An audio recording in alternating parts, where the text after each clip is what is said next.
Pada 22 September 2025, keheningan tiba-tiba menyelimuti Perserikatan Bangsa-Bangsa.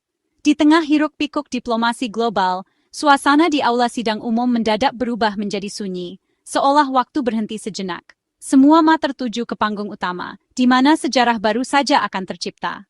Saat itu, Presiden Indonesia, Prabowo Subianto, berdiri tegak di podium, menyampaikan pidato penting di hadapan para pemimpin dunia.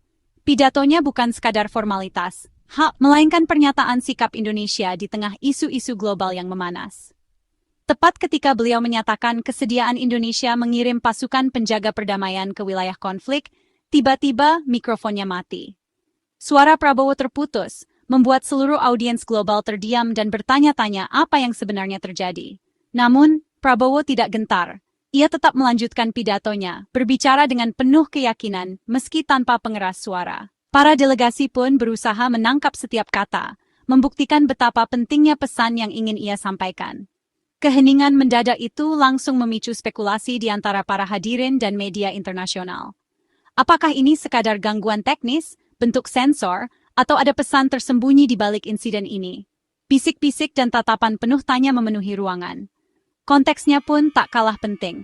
Prabowo tengah menegaskan dukungan kuat Indonesia untuk Palestina. Isu ini memang sensitif dan kerap menimbulkan ketegangan di forum internasional, sehingga insiden mikrofon mati menambah lapisan intrik tersendiri. Namun, untuk benar-benar memahami apa yang terjadi, kita harus melihat lebih dalam pada prosedur ketat dan protokol keamanan yang mengatur setiap detik di PBB. Setiap peristiwa sekecil apapun bisa memiliki makna besar di baliknya. Insiden ini lebih dari sekadar masalah teknis. Ia menjadi simbol ketegangan antara diplomasi yang penuh semangat dan aturan kaku di panggung dunia. Momen sunyi itu mengingatkan kita bahwa di balik formalitas, ada dinamika dan drama yang tak selalu terlihat oleh publik. Ini bukan sesi PBB biasa. Pertemuan kali ini jauh melampaui agenda rutin tahunan. Gedung PBB di New York menjadi saksi sejarah ketika para pemimpin dunia berkumpul di tengah krisis yang membara di Timur Tengah. Ini adalah pertemuan puncak berisiko tinggi tentang krisis di Palestina dan Gaza yang dipimpin bersama oleh Prancis dan Arab Saudi. Para pemimpin datang dengan harapan besar, membawa tekanan dari rakyat mereka masing-masing dan tuntutan untuk bertindak nyata. 33 delegasi berkumpul, termasuk kepala negara, menteri luar negeri, dan organisasi internasional penting seperti PBB, Liga Arab, dan Uni Eropa. Mereka duduk bersama untuk membahas kebutuhan mendesak akan perdamaian, perlindungan warga sipil, dan solusi dua negara yang selama ini menjadi harapan banyak pihak. Suasana sangat tegang. Ini adalah seruan untuk bertindak, bukan hanya debat. Setiap kata, setiap pernyataan bisa berdampak besar pada nasib jutaan orang di kawasan konflik. Presiden Palestina Mahmud Abbas, yang visanya ditolak AS, bergabung secara virtual. Ketidakhadirannya secara fisik di ruang sidang menggarisbawahi hambatan diplomatik dan politik yang dihadapi warga Palestina, bahkan di forum internasional tertinggi. Dalam lingkungan yang tegang ini, Presiden Prabowo menyampaikan pesan Indonesia, komitmen yang tegas dan terbuka terhadap negara Palestina. Ia menegaskan pentingnya solidaritas global dan menyerukan penghentian kekerasan secepatnya. Indonesia, negara berpenduduk mayoritas Muslim terbesar di dunia, memanfaatkan momen ini untuk menegaskan kembali dukungannya dan mengusulkan langkah-langkah konkret. Delegasi Indonesia aktif berdiplomasi, membangun koalisi, dan mendorong solusi damai yang adil. Isi dan konteks pidato Prabowo membuat insiden mikrofon itu semakin penting. Gangguan teknis kecil ini justru menyoroti betapa krusialnya setiap pesan yang disampaikan di forum dunia, di tengah harapan dan ketegangan yang tinggi. Dunia sedang menanti kepemimpinan dan jawaban. Setiap keputusan yang diambil di New York akan bergema jauh ke seluruh dunia, menentukan arah masa depan perdamaian dan keadilan di Timur Tengah. Mengapa mikrofonnya mati? Jawabannya ada pada aturan waktu yang ketat di PBB. Setiap pemimpin diberi waktu 5 menit, tanpa kecuali. Sistem lampu lalu lintas memperingatkan pembicara saat waktu mereka habis. Ketika lampu merah muncul dan pembicara terus berbicara, sistem secara otomatis mematikan mikrofon dan siaran. Ini bukan masalah politik, ini masalah prosedur, untuk memastikan keadilan dan ketertiban. Kementerian Luar Negeri Indonesia segera mengklarifikasi pemutusan itu standar, bukan sabotase. Pesan Prabowo tetap sampai ke aula, meskipun siaran dunia terhenti. Di PBB, waktu adalah segalanya. Presiden Prabowo tidak diistimewakan. Seperti semua pemimpin dunia yang berbicara di hadapan Majelis Umum PBB, ia harus mematuhi aturan yang sama. Di forum internasional ini, setiap detik waktu pidato sangat diperhitungkan dan tidak ada pengecualian, bahkan untuk kepala negara.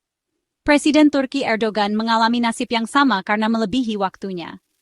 Ia pun harus menerima konsekuensi yang telah ditetapkan oleh sistem, tanpa ada perlakuan khusus. Tepuk tangan meriah untuk pidato Erdogan justru membuatnya melebihi batas waktu yang telah ditentukan.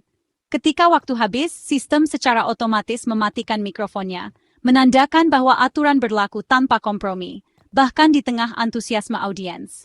Aturan ini tidak mengenal politik atau semangat nasionalisme. Ia diterapkan secara ketat dan adil kepada semua pembicara, tanpa memandang jabatan, negara, atau pengaruh politik mereka. Bahkan Perdana Menteri Kanada Mark Carney pernah mengalami gangguan audio singkat, sebuah pengingat bahwa tidak ada yang kebal terhadap sistem ini, tak peduli seberapa penting peran mereka di panggung dunia. Gangguan teknis seperti ini sering terjadi di acara-acara besar, di mana banyak faktor harus berjalan sempurna. Tim teknis bekerja keras di belakang layar untuk memastikan kelancaran, namun sistem tetap memprioritaskan aturan waktu. Aturan 5 menit adalah penyeimbang yang hebat, mengingatkan para pemimpin dunia bahwa, di PBB, tidak ada yang di atas jadwal.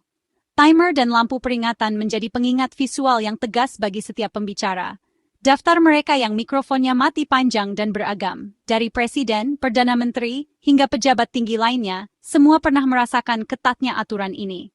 Ini adalah bahaya prosedural, bukan senjata politik. Sistem ini dirancang untuk menjaga ketertiban dan efisiensi, bukan untuk mempermalukan atau menjatuhkan siapapun. Dalam kasus Prabowo dan Erdogan, penyebabnya jelas. Mereka hanya melampaui batas waktu yang telah ditetapkan, dan sistem pun bertindak sesuai prosedur. Penegakan waktu yang tidak memihak ini adalah bagian dari tradisi panjang PBB, memastikan bahwa setiap suara mendapat kesempatan yang sama dan bahwa tata tertib tetap terjaga di panggung dunia. Sebelum mikrofon mati, Presiden Prabowo menyampaikan pesan inti Indonesia, dukungan tak tergoyahkan untuk negara Palestina yang merdeka.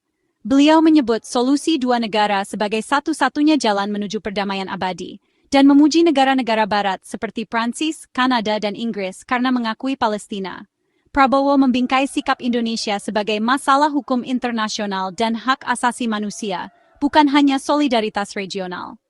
Beliau mendesak negara lain untuk mengikuti, menempatkan Indonesia sebagai kompas moral dalam perdebatan. Menit-menit awal pidato membuat posisi Indonesia tidak salah lagi. Meskipun kalimat terakhir tidak terdengar di siaran, dunia mendengar bagian terpenting. Suara Indonesia jelas, keadilan dan kebebasan untuk Palestina. Mikrofon terdiam saat Prabowo membuat tawaran berani. Indonesia siap mengirim pasukan penjaga perdamaian ke Gaza. Ini bukan sekadar isyarat kosong. Indonesia memiliki sejarah panjang dalam misi perdamaian PBB, dan latar belakang militer Prabowo memberi bobot pada tawaran itu. Yang terpenting, beliau menegaskan setiap pengerahan harus di bawah mandat PBB, memastikan legitimasi dan kerjasama internasional.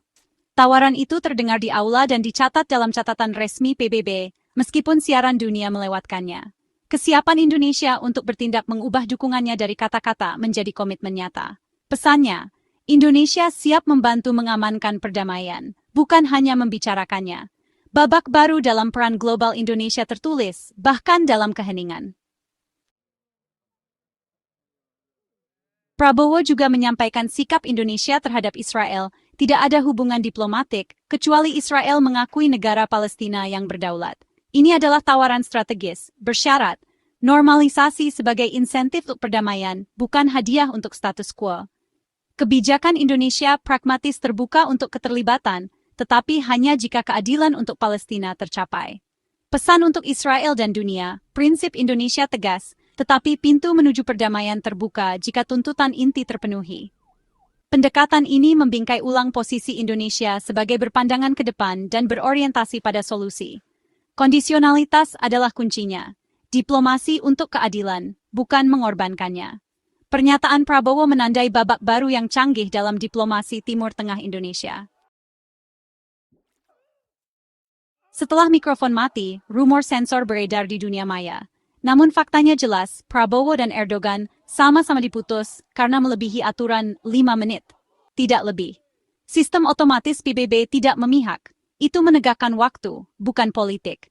Gangguan teknis umum terjadi di lingkungan yang kompleks seperti itu, seperti yang terlihat pada Perdana Menteri Kanada. Kisah sebenarnya bukan keheningan, tetapi substansi pidato Prabowo, dukungan untuk Palestina, tawaran pasukan penjaga perdamaian, dan jalur bersyarat ke Israel. Berfokus pada pemutusan mikrofon berisiko melewatkan dampak sebenarnya dari pesan Indonesia. Kata-kata bukan keheningan yang membuat sejarah. Pada akhirnya, mikrofon yang diam justru memperkuat pesan Prabowo. Insiden itu menarik perhatian global pada sikap berani Indonesia dan proposal konkretnya. Pidato itu dipuji sebagai tonggak sejarah, menunjukkan kepemimpinan dan visi Indonesia. Prabowo menawarkan lebih dari sekadar slogan. Beliau menyajikan peta jalan untuk tindakan dan diplomasi berprinsip. Suara Indonesia, konsisten dan berani, bergema jauh melampaui aula PBB. Aturan mungkin mematikan audio, tetapi tidak bisa membungkam pesan. Komitmen Indonesia terhadap keadilan dan perdamaian terdengar di seluruh dunia.